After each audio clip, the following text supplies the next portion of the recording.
Looking for a fun way to win up to 25 times your money this basketball season? Test your skills on Prize Picks, the most exciting way to play daily fantasy sports. Just select 2 or more players, pick more or less on their projection for a wide variety of stats, and place your entry. It's as easy as that. If you have the skills, you can turn $10 into $250 with just a few taps. Easy gameplay, quick withdrawals, and injury insurance on your picks are what make Prize Picks the #1 daily fantasy sports app. Ready to test your skills? Join the Prize Picks community of more than 7 million players who have already signed up. Right now, Prize Picks will match your first deposit up to $100. Just visit prizepicks.com/get100 and use code GET100. That's code GET100 at prizepicks.com/get100 for a first deposit match up to $100. Prize Picks, daily fantasy sports made easy. You are listening to the Hiking Radio Network, where we talk the walk with shows by hikers, about hikers, for everybody. I'm wondering if you'd go wandering with me through the wilderness and woods to where the winds are blowing free, through the darkness of the night, heading toward the morning. Welcome to the Jester Section Hiker Podcast with the spotlight on section hikers. And I'll spread the word and you beat the drum. We'll round up the troops and get the gang to come, and we'll leave the streets and these neighborhoods, head over the river and through the woods. Hello and welcome to or back to the Jester Section Hiker Podcast. And I'm your host, Julie Jester Gayhart. I hope you all enjoyed last week's episode with Danny Bowe. If you haven't had a chance to listen to that show, I do recommend going back and listening as Danny shared with us about her time working with search and rescue and being on the television reality series Naked and Afraid. You might also want to listen to that episode as well to find out how to be entered into the random drawing to win one of Danny's fire starter necklaces. The winners will be announced on next week's episode. Continuing this week on the topic of hiker safety, I am thrilled to have Nancy East on with us for today's show. Nancy is not only a very accomplished hiker, but she is also part of the Haywood County Search and Rescue Team, on the board of the Western North Carolina Wilderness Safety Fund, and most recently became Wilderness First Responder Certified. Thanks for tuning in for this week's episode, and now on to Nancy. All right, you guys, after, major technical difficulty, I am here with Nancy East. Finally, Nancy, welcome to the podcast. Thank you. It is great to be here. Really appreciate you joining me. And you guys, Nancy is on it because the best way to record a podcast, they say, is from your closet. So Nancy joins me today from her bedroom closet. Yep. The only quiet place in the house with 3 teenagers. Oh, wow. That is perfect. And speaking of teenagers, I just read on your Facebook, and maybe we could start off the show for you defining what is a mombattical. Good question. Something every mom should take. That's what it really is. No, a mombattical is just simply a trip just for moms to take by themselves, whether it's with their friends or whoever they choose, but just time to get away, decompress, recharge their own batteries before coming back and dealing with the onslaught of all the things being a mom entails. And listen, most mombatticals are, I would imagine, and this is probably stereotypy, where you go get your, manicures and your pedicures and you're drinking wine and painting pictures. That was not your mombatical. So just tell us a little bit about it. And you guys, Nancy, to say you're an avid hiker, that's not even the right word. You are a possessed hiker, like a lot of us are. So talk about your trip around Mount Hood, right? That's where you went. Yeah. That's where I went. Yeah, flew out to Oregon, and I have not taken a trip that far in quite a while for obvious reasons, but I finally ventured out of the Southeast for the first time, I think, in the last 2 years, and went to Mount Hood and circumnavigated it on a trail called the Timberline Trail. It's about 41 miles. From there, I went up to Mount St. Helens and summited that. That was kind of a bucket list item for me. And then went to the Oregon coast and spent the bulk of my time the rest of the week just kind of doing some day hikes, and it really kind of taking a step back just to sit down and enjoy it for a few minutes too. Now, you guys, Still when no Nancy says pedicures. when Nancy says she goes on a day hike, I think I read on your Facebook that you flew out, you did just a little 6-mile hike, and then you actually started your mombattical, right? That's true. Yeah. You've been in a plane ride for, gosh, I think it was like 8 hours total. And I was a little bit stir crazy. So I thought I've got to stretch my legs before I make the drive up to Mount Hood. So there was a nice waterfall route along the way. I think I saw 6 waterfalls in that 6 miles. So it was pretty spectacular. Awesome. Awesome. And you guys, you've heard me often talk about my love for the Appalachian Trail, my love for Western North Carolina. And I think we have somebody on the show that loves the Western Appalachian Mountains, maybe more than I do, specifically the Smoky Mountains. So Nancy and her hiking partner are the fastest known time holders for completing all 900 miles in the Smokies, the fastest. Is that still the case? That's still the case. As of now, I don't think anybody has made any announcements to go after it. So still holds a year later. So how many days was it that you guys took to complete all 900 miles? And when I say this, you guys, we've had people on the show before that hike in the Smokies and have a love for national parks, but this is a feat that you just can't, it's not a through hike. It's not it's not a section hike. It is a series of, it's hiking, logistics, hiking and logistics, and hiking and logistics. That's the only thing I can say, because there's not a straight line of these trails. So how many days to complete this hiking logistical feat? Yeah, no, and the fact that you're bringing up the logistics is a valid point, because, no hiker ever completes all 800 miles within 800 miles of hiking. It's always more. So ours was 948 miles of hiking, and we did it in 29 days and 10 hours. So we were really proud of it. Unbelievable. And what's that an average mileage a day? It worked out to be 32 point something, but 32 roughly a day. So our highest mileage day wound up being around 52, and our lowest was 26. So somewhere in that range is where the rest of them fell. Incredible. And that's all the meanwhile being a mom, being a wife to your husband, doing all the other daily stuff.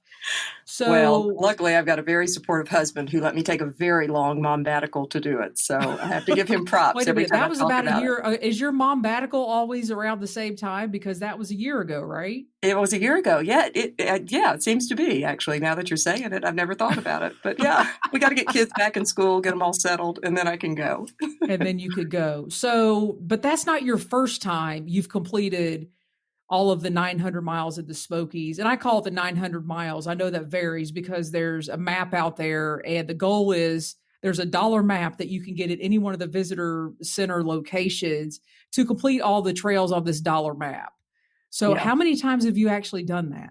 I just finished my 4th round of doing it. So first lap took me like 25 years, and the rest have been a little bit faster just because I've gotten some efficiencies dialed in and can hike longer days. So that helps a lot too. So how do you feel after something like that? Not only the sense of accomplishment, but how does your body feel, your feet, your mind? How does that feel? That's tough. Yeah, I mean, body actually felt pretty good. I mean, it definitely had to recover for a while. It was tired, and I was just more fatigued for about a month. But my feet, they would bounce back amazingly every day. It was like I hadn't really hiked on them, which astounded no one more than me. So it's insane. Yeah, because I had never done anything like this. I had no idea how well my body would or wouldn't hold up. So it was a shock to get to the end and still be standing. So your 4th completion, and does that include, okay, you guys, so she did this 900 miler thing. She loves her mombatticals, but that wasn't good enough. So you actually did, I don't even know if I could explain it. So you'll have to explain it. So you did the fastest known time, but you decided one time in a year wasn't good enough. So you've completed it again? I did. The only thing that allowed me to do that was having a big head start with doing the fastest known time. So I'd already knocked that map out. So it was not easy, but more doable to knock out another one within that same time frame. Do you have a strategy like, oh, let's do the North Carolina side of the park, let's do the Tennessee side of the park? Is there any strategy to completing this 900 miles? I know there's a day hike book out there for anybody that wants to day hike this with all the driving directions. Is there any strategy on how people can start this or how you do it? Yeah, that book that you mentioned, that's a great resource, especially if it's your first time completing a map. The only thing that I like to say about that book, the one caveat, is that you've got to have friends to do that one because you have to set up a lot of shuttles, one-way shuttles, which is great. It's always fun to have more friends with you on a hike. But yeah, you just kind of get a familiarity with the park. You know what routes make the most sense as far as which order to do them in and where you're not going to leave just a little snippet of trail deep in the interior that you've got to go hike 20 miles just to get a tenth of a mile that you didn't get the last time you were there. So you just get smarter at it. And yeah, you develop your own efficiencies when you do it this much is all I really could say. But I'd say for most people starting out, take your time. Don't try to rush it. You know, I've just gotten to where I just like to do big mile days. And so that's why I finish them faster. But my first map that took almost 25 years was definitely a special one because it just saw me through a lot of phases of life. And so I have a lot of memories from it. So is there going to be a fifth, a sixth? I mean, you're just going to keep going, right? I mean, pretty much. Yeah. Yeah. Because Chris and I go out there and hike quite a bit still. And now my husband's working on his map. So that's who I'm really trying to focus on right now is just getting his finished. His will probably take a while just because we got kids and all that. It's hard for us to both be away. But yeah, I really enjoy helping other people complete their map as much as anything these days. And it's a big deal. I mean, completing this map is like, I mean, I equate it to any long distance trail, long distance hike, because I mean, of what you have to do logistically, what you have to plan. You know, like you said, your first map took 25 years. That's no different than somebody taking 25 years to section hike a long distance trail. So bravo on all that accomplishment. And I hope to complete a map someday. That's on my, to-do list of things that I want to do and have on my, I guess, check it off for my hiking resume. So congratulations on that. But I will say one of the main reasons I wanted to have you on the show is you actually not only hike in the Great Smoky Mountains National Park, and my listeners know that I am really big on hiker safety. I have a close family friend, Chris Sherpa Fowler, that is still missing on the Pacific Crest Trail. We recently had another guest on that we talked about search and rescue, but you are actually on the Haywood County search and rescue team. Yep. That actually encompasses most of Western North Carolina and the Smokies. Is it the North Carolina side of the Smokies? A good part of it. We will help on the Tennessee side if they need multiple agencies, but we are predominantly focused on the North Carolina side when they call us in to help. So what got you involved in that? Yeah, it's always a question I love to answer because it was actually another solo female hiker. I used to, before I met Chris, my partner that I did the FKT and the Smokies with, I hiked a lot alone and I knew the risks of doing that, but I didn't really think too much about it. I just went and always was prepared and that kind of thing. But there was a woman who came over from Tennessee actually to hike Cold Mountain in Pisgah National Forest one day about 5 years ago. On her way back down the mountain, excuse me, I'm losing a earbud here. She's losing an earbud, but that just goes with our technical difficulty we had earlier, right. So don't worry about it. Exactly. But anyway, as she was Julie, her name was Julie Hayes, was coming down the mountain. She leaned against a tree to rest, and the tree was dead. It gave way, went careening down the mountain, and took her with it. Man. Yeah, so she was out there for about 72 hours, and of course it made media attention just because she was missing for so long, and no one knew at the time, was it foul play? Was she lost? Injured, whatnot. She was injured, severely injured, but not enough to not survive the ordeal. If she had been out there much longer, though, exposure would have certainly done her in. So she was found in just the nick of time. But it really opened my eyes to two things. One, one of the things that can go wrong as a solo hiker, but two, that we had a search and rescue team. I had no idea it even existed in Haywood County.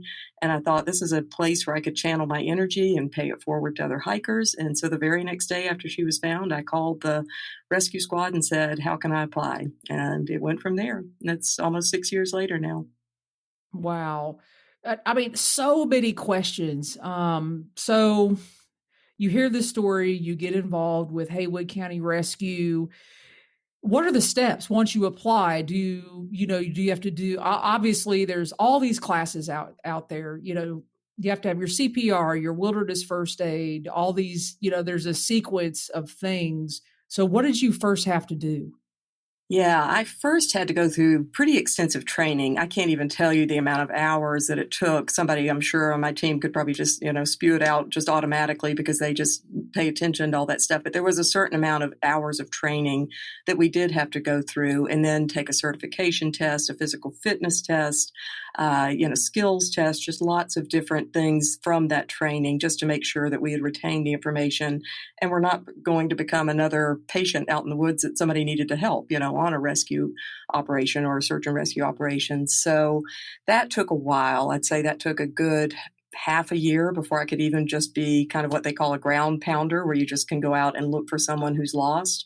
Now, I will say this, there are many, many layers and levels that people can pursue once they're on a search and rescue team. There are some highly qualified ropes technicians on our team, swift water people, dive teams, all that. So the sky's kind of the limit. You just all have to have a basic criteria before you can go out and do anything.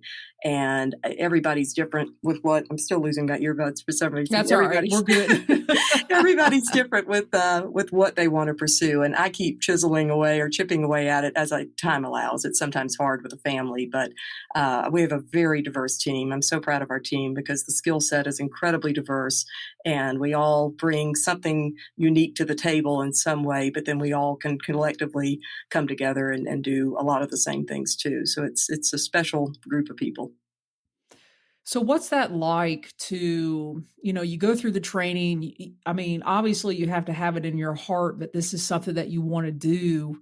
What is that like knowing you're going to go out and search for, I mean, obviously when you're searching for a hiker or someone that's missing out in the backcountry, number one, you want to find them alive. I mean, what is that like knowing the unknown? How, what am I looking for?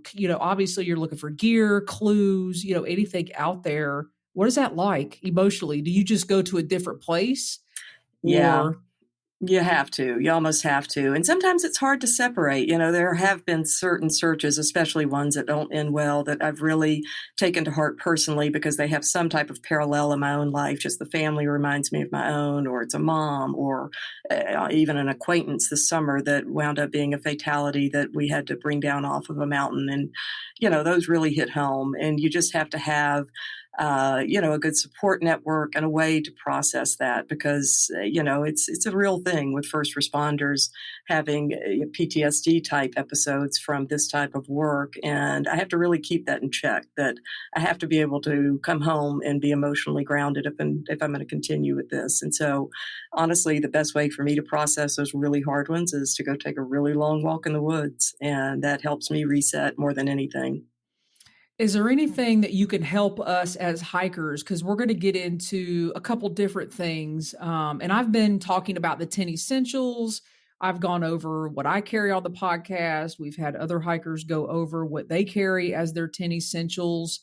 And I know on your website, so Nancy has a website out there. It's titled Hope and Feather Travels.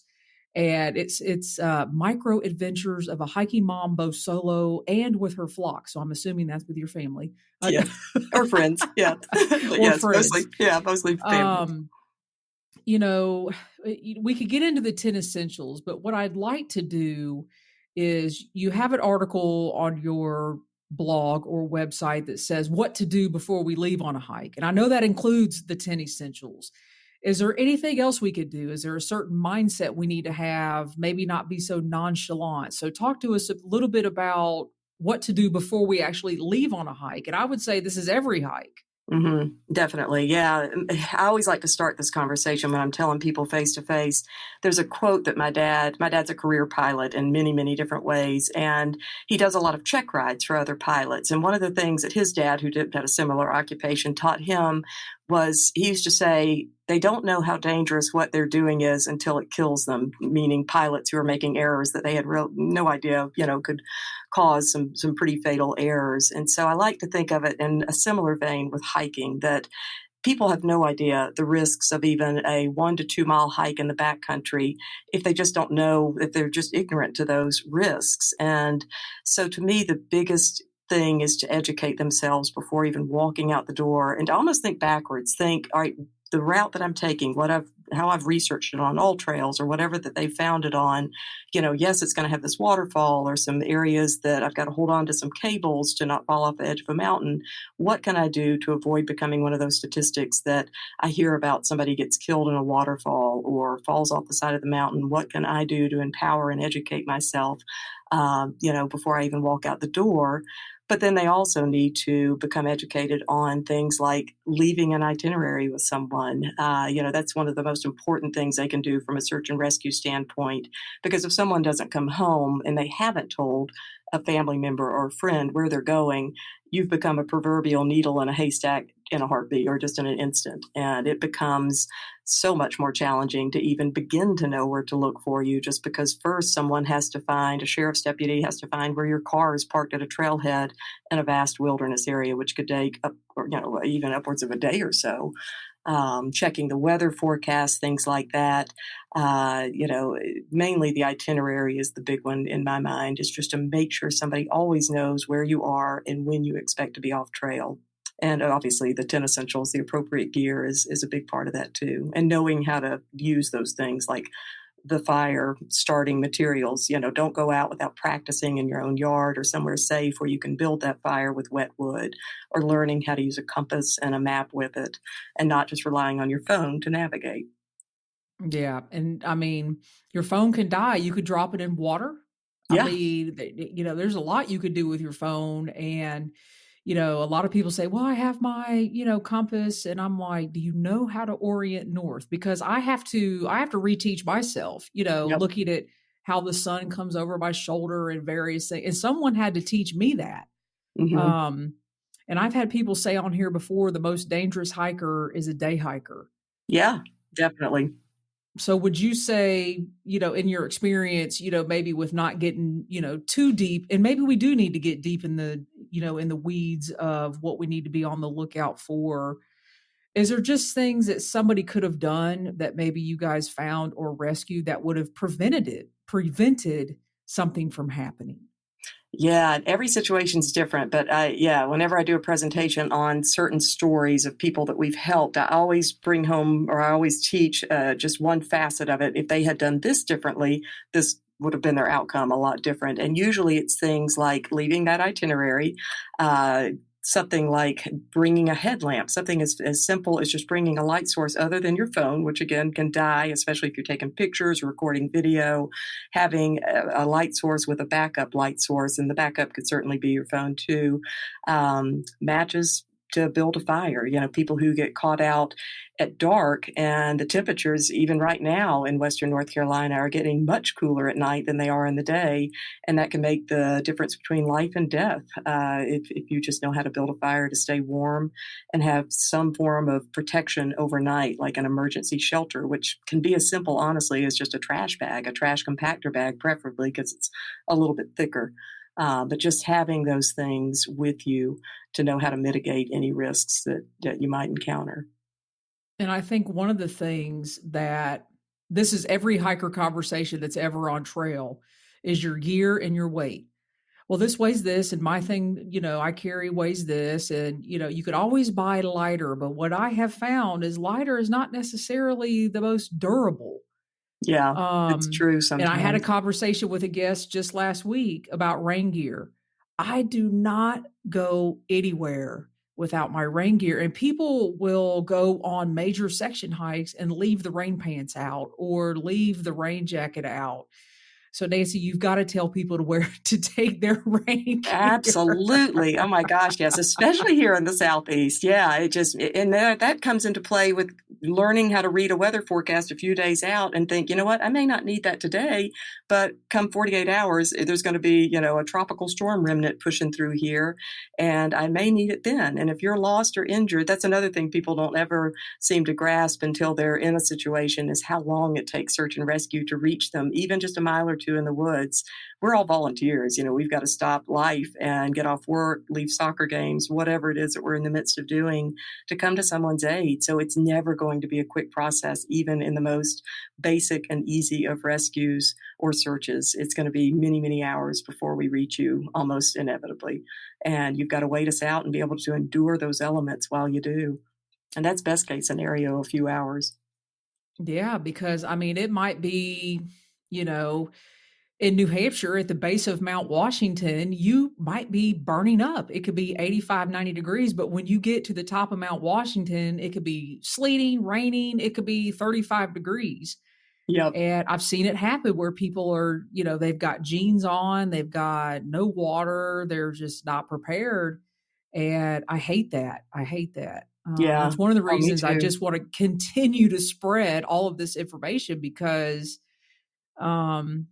it's avoidable.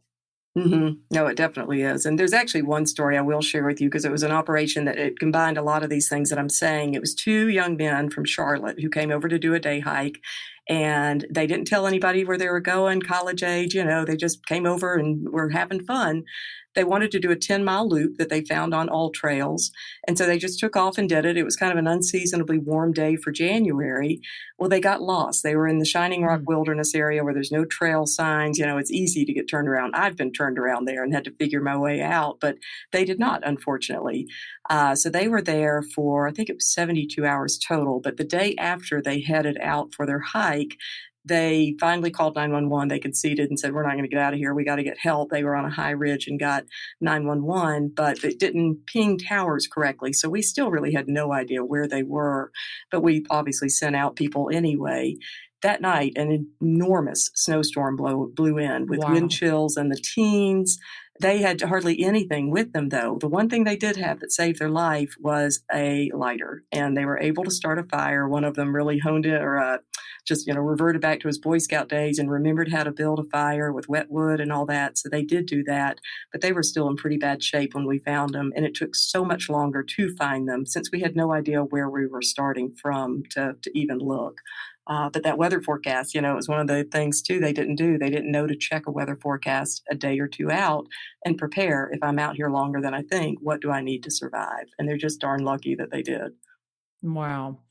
And I think we need to tell more stories. And I think one of the things that I want to do on the podcast next is maybe, have some people on that have had to have been rescued, that may be willing to come on the podcast and talk about, what happened and what gear they had or what gear they didn't have. But you and I discussed before all of our technical difficulty and everything going on to get this started.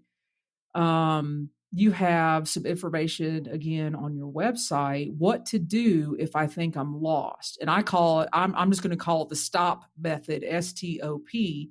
So would you mind going over that with us so we can think about that as well? Yeah, absolutely. That's one of the most important things people can do, is to actually just stop where you are. As soon as you know you're misplaced, the worst thing to do is to keep wandering and trying to figure out where you are within reason. If you can tie, say, a brightly colored piece of clothing or bandana to a tree and kind of go out like spokes on a wheel to 50 yards out just to see if you see anything that looks more familiar, that's fine. But by and large, stay put, because the more you wander, the harder it is for us to find you. But that acronym, STOP, starts with stop.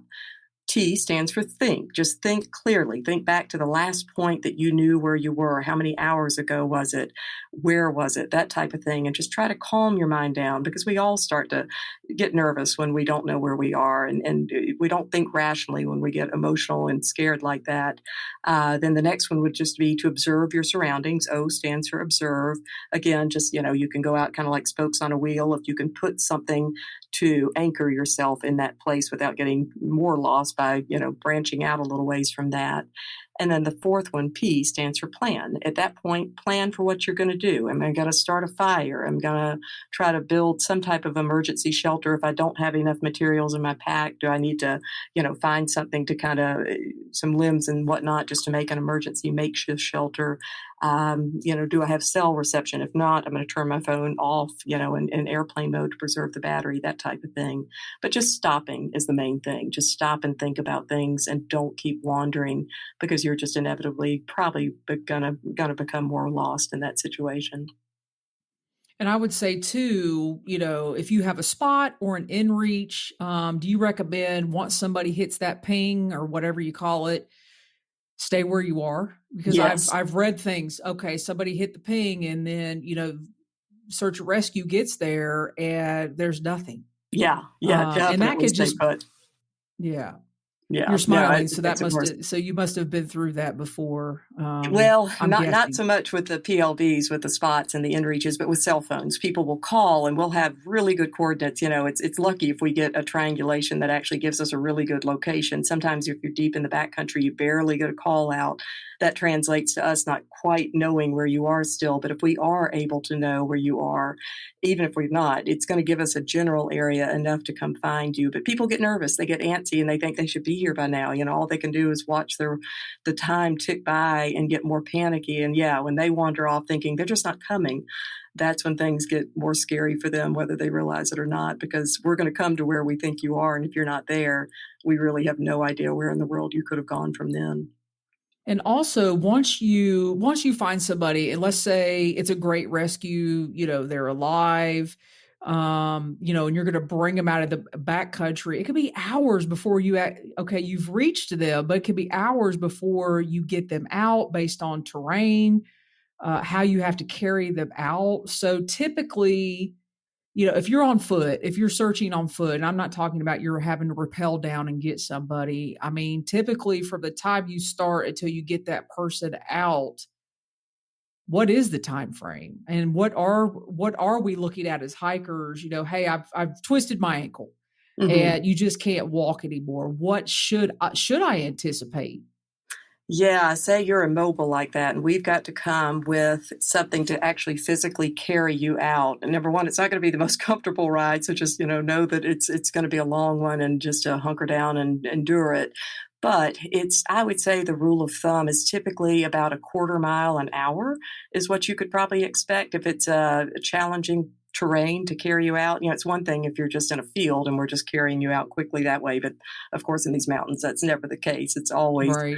on a rugged trail, and it just takes time. It just always takes so much longer, even than I expect sometimes. I'll look at my watch, in the middle of the night during a carry out and think, we've only traveled, a mile and a half, and it's been this long. And it's just very slow going when you're strapped into a litter, and especially at dark, where we've got to be more careful just because of it's dark. And even though we all have light sources, it's just inherently going to carry more risk at that time of day. And that's taxing on you guys too. So, in addition to having to carry somebody out, you're also taking care of yourselves, making sure you get enough water, you get stuff to eat, and all that kind of stuff. So your packs are not light when you guys are traveling. No, definitely not. Yeah, not with carryouts for sure. We carry a lot in to come help people for sure. Because a lot of times we don't know what we're going to encounter. If somebody has no idea what they're going to respond to, we just bring everything but the kitchen sink, just anticipating the worst, so we don't have to go back and get it and come back again. Well, let me ask you this. When I was in New Hampshire, I actually fell and dislocated my shoulder, and I had hit my spot, and search and rescue was on the way and all that wonderful stuff. And lo and behold, I'm not kidding when I tell you this story, there was actually an emergency room nurse. I was going up Mount Moosilauke in New Hampshire, and he saw me and he was like, "Oh, well, your shoulder's dislocated. I'm an emergency room nurse." And at that time I was like, "Oh, but just do whatever you got to do." And he popped it back in. Oh, nice. So I just got lucky. Yeah. But that's not necessarily the case. But what I wanted to bring up is actually when I got off the trail, search and rescue, or New Hampshire, I think it's Wild and Game, I can't remember. They wanted my pack because they were going to find me. Oh, If I wow. didn't have in my pack, the 10 essentials and things like that. At that time, I said, well, you can just take the pack. I'm probably never going to hike again. All that stuff is going through my mind. Sure. But they will actually fine you in the state of New Hampshire if you are not a prepared hiker and you call search and rescue. Wow. So I didn't know if that was something that was done in Haywood County in the state of North Carolina. Yeah, not that I'm aware of. Now, I will say personally, I love the human side of this. I mean, we all get into this because we want to help other people, but a lot of people just like to go and find the person and then they're done and they don't think about it much anymore. But I really love to connect with the people that we help. And so I will sometimes seek them out, or even afterwards, if they're in the right frame of mind, we'll ask if I can get in touch with them just so I can share their story and they can pay it forward to other hikers to not have the same type of trouble. But no, we don't do anything formal like that as far as finding somebody and making sure. I think most people probably learn enough from the experience that they think next time before they go out, and what could go wrong and what do I need to do to not have that disaster happen again. But that's interesting. I did not know that about New England. Yeah, that That's must be. And fascinating. I'll put a link. It's New Hampshire Wildlife and Game. That's it. New Hampshire Wildlife and Game. That's But cool. they will find you. If you're just out for the day and you need search and rescue and you're not prepared. So I will put that in the link. And I was like, well, you can just have everything, find me what you want. But the guy was so nice. He was like, look, we went through your pack. You had everything you needed. Thank you for being, a safe hiker. And that's really in my mind when I started thinking, wow. Because I had no clue what I had in there, but I had the 10 essentials and Sure. food and enough water and things like that. And they were just saying that people, that's why I kind of got a lecture. I don't want to call it a lecture, but okay, make sure you're doing this, make sure you're doing that. And I appreciated that. Mm-hmm. Yeah. Yeah. Because That's really interesting, though. and now I'm going to think about the young lady that just leaned up against a tree because I just kind of slid up a rock and slid back and banged my shoulder into a tree. It wasn't like, I was being crazy and going off trail. So things can happen. I want people to know that too. So Oh, absolutely. Yes. No. And a lot of things that we respond to, it's just bad luck. You just can't yeah. prepare for everything. And so, yeah, but you did the right thing. But so they would have fined you even though it was just something like that, a dislocated shoulder, you weren't being reckless, climbing a waterfall or anything like that. That's what he was saying. It was like they wanted my pack and they wanted to know what was going on. And I was like, well, you can have what you want. Like, I'm going to the hospital. I'm done. Like, Yeah, exactly. No, we don't do anything like that. No, we just wish them well. And, most of the times never hear from them again. Some people are, they reach out and thank us afterwards when they're in a better state of mind, but that's the most we ever do. yeah. So, they were very nice and I'm so thankful. Jim Gagney, that's my emergency room nurse who saved me on Mount Moosilauke. And I didn't know him from anybody. I didn't know what he was going to do to my arm. He was like, you're just got to trust me. And he popped it back in. So it was crazy. That's crazy. Yeah. What a cool person to come across at the right time. Yeah. I know. Most people would have no idea what to do in that situation. No idea. He's like, oh, I see this all the time. And I'm like, okay, sounds good. Do what you got to do. That's awesome.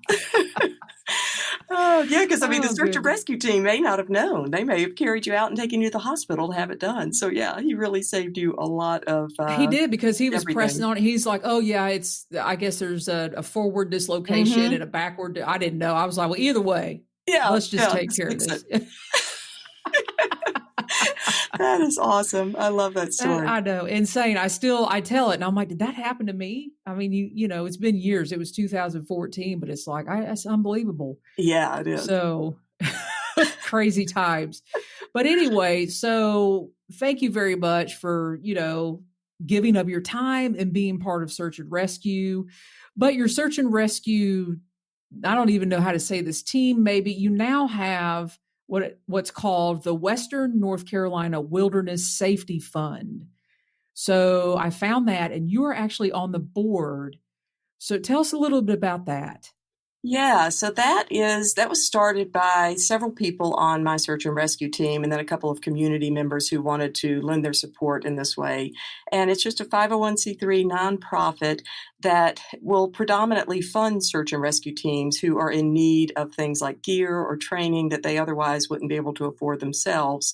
And because it's, an offshoot sort of our own team, we built it and had our own team in mind for this endeavor, because there are things that we want to either replenish that are just getting old. Ropes and things like that need to be replaced at certain times, and more gear just for our team.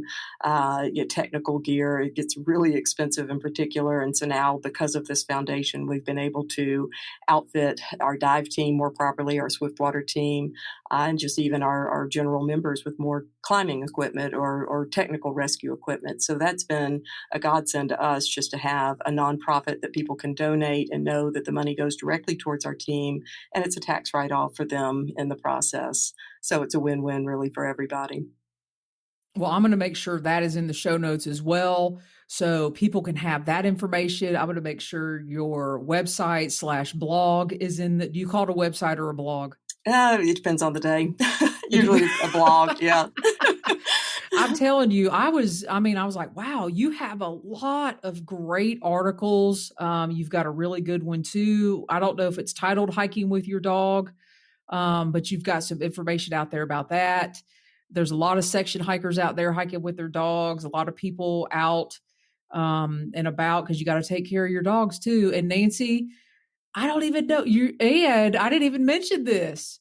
I don't know if you're still a practicing veterinarian or a former practicing veterinarian. Yeah, not practicing now. I was practicing until 2020, and I decided to retire a little bit early. I'll be 50 next year, but I was just feeling the need to do a lot more outreach and outdoor education. I've incorporated some guiding work. I'm actually about to be a published author, which is really exciting. And so I wanted to Can you tell us anything about that? Sure. Yeah. Sure. Yeah. It's all about the Smokies speed record. The catalyst for that was actually a pretty tragic search and rescue operation in the Smokies. And I wanted to help raise funds for the preventative search and rescue efforts in the park. And the funding in a park that doesn't even charge an entrance fee is just never there for those types of programs. And so I thought, you know what, I'm going to take it upon myself to do it and raise it for them. And I knew I needed something kind of, eye-catching to have people take note of it and be aware of it even needed to be a thing. And that's where the FKT idea was born, to do something that would grab people's attention and draw their, minds and their hearts really to the cause. Awesome. Okay. Anything else? Any other secrets you got that you want to tell us about? So when is the book due to come out? Hopefully by Christmas. We're getting close. We are now in the proofreading stage, which is the agonizing, tedious part of the whole process. But my husband actually loves to proofread, so it's been a good project for him to help with as it progresses. And what is the name of it? It is Do you have a named, title? yes, very recently we do. It's called Chasing the Smokies Moon, because our speed attempt aligned almost perfectly with a full moon cycle, or just a full lunar cycle. And so that became a pretty important part of the whole journey, just looking for that moon, seeing if it was waxing, waning. That kind of corresponded to my emotions, and just because of the coincidence of what phase it was in when it got really hard during the FKT, that sort of thing. But yeah, there's a lot of emotion tied into that FKT. It went well beyond just doing the speed record for the sake of doing a speed record. It was a personal story, a personal journey for myself that I'm so glad that I took now. Awesome. All right, you guys, all that information, I'm assuming, will be on your website if people want to find that when the book comes out. So Yep. I will make sure that is in the show notes. Again, Nancy, I cannot thank you enough for coming on the show. It is long overdue. I feel like you and I have been maybe texting now for over a year. A good friend of mine, Jaunting Jan, keeps saying to me, when are you going to have Nancy on the podcast? I'm like, soon, I promise. So the stars have aligned. We have done this. I cannot thank you enough. Is there anything you want to leave the listeners with? I know, just other than just to educate and empower yourself. Don't be scared by listening to podcasts like this. I know a lot of people just think, oh my gosh, I never want to go out there after hearing these stories. And that's not the message I want to send at all. I just want people to be smart about it and to understand that they just don't know what they don't know. But as soon as you start diving deep into learning it, you'll really open your eyes to how to do it safely and just go out and have the best time. Don't be scared to do it at all. It's very doable for almost everybody out there. They've just got to be smart with how they do it. Perfect. No better way to end it than that. Yes. Don't be scared. We just want to be educative and informative and give you guys all the information you need to go out and have fun on your hikes and be very successful. So, Nancy, thank you, thank you, thank you. I really appreciate it. Thank you so much. And thank you for all you're doing. I just love your mission, and the Hiker Safety website. All of it is just near and dear to my heart already. So I really appreciate all you're putting into it as well. Thank you so much. Yeah. It was so great to finally have Nancy on the podcast. I truly admire your dedication, Nancy, to being involved in search and rescue and giving back to the trails that have taught you so much. I hope you all go over and follow Nancy's blog and check out her new book when it comes out later this year.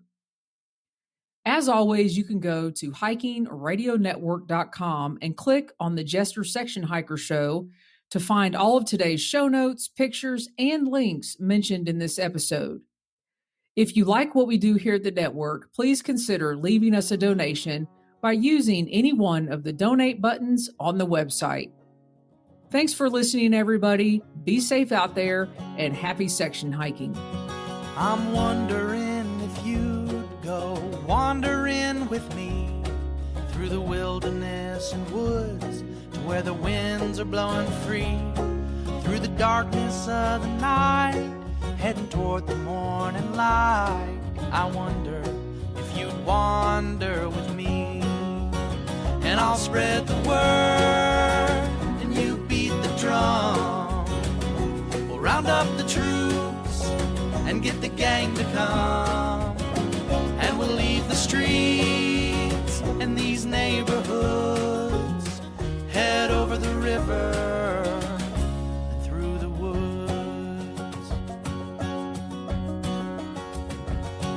You're wondering if I go wandering with you, what kind of trouble we'll get ourselves into. Would it be wrong to tag along with a band of vagabonds? You wonder if I'd wander with you. So I'll spread the word and you beat the drum. We'll round up the troops and get the gang to come, and we'll leave the streets and these neighborhoods, head over the river and through the woods.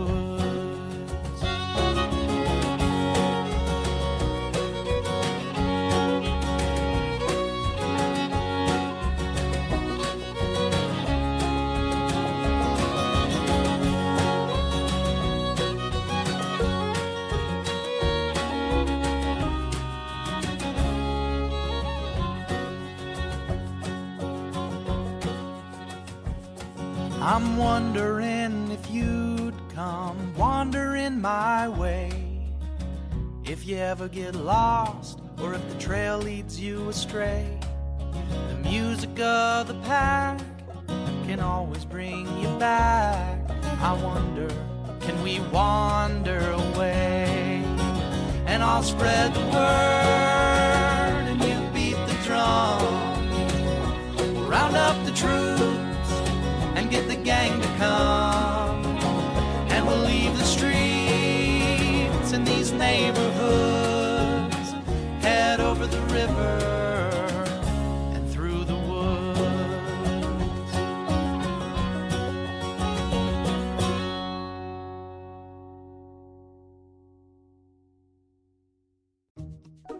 Wells Fargo presents one of the surest ways to grow your money, a Wells Fargo CD account, where you can earn a 5.00% annual percentage yield on an 11-month term with a minimum opening deposit of $5,000. Visit a Wells Fargo branch or wellsfargo.com/CD rates to open a CD account and start growing your savings with us. Wells Fargo Bank, N.A., member FDIC.